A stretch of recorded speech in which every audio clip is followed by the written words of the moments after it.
Безбедната храна не е привилегија, туку основно право на секој граѓанин, вели директорот на Агенцијата за храна и ветеринарство Оливер Миланов, но не ги кажа компаниите кои беа предмет на дискусија во јавноста, откако се обелодени дека продавале производи со намален квалитет. Миланов тврди дека се работи за производи кои се безбедни, но дека проблемот е во намалениот квалитет.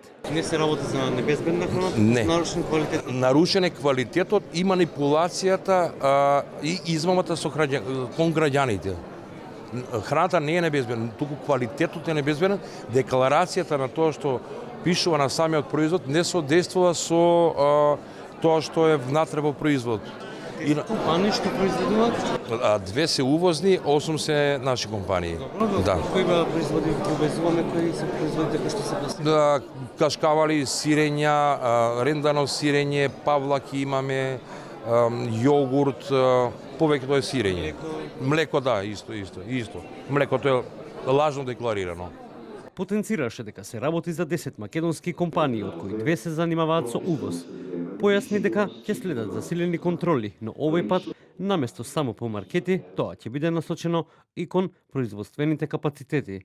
Одиме кон тоа дека го повтори процесот уште еднаш или 2 пати, да му се земе решението во рок од 3 години да не може да биде оператор со храна.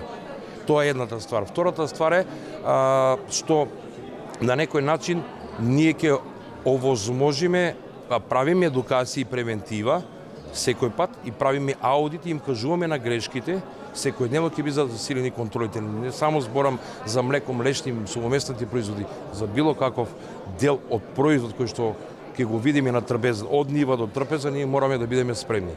Од агенцијата посочија дека во 2024 година и 2025 година не биле дозволени повеќе од 80 тони храна од неживотинско потекло да стигнат до потрошувачите, како и над 287 тони храна од животинско потекло. Дополнително биле вратени 16 пратки на границите, неколку уништени, а десетици тони небезбедна храна биле отстранети од промет.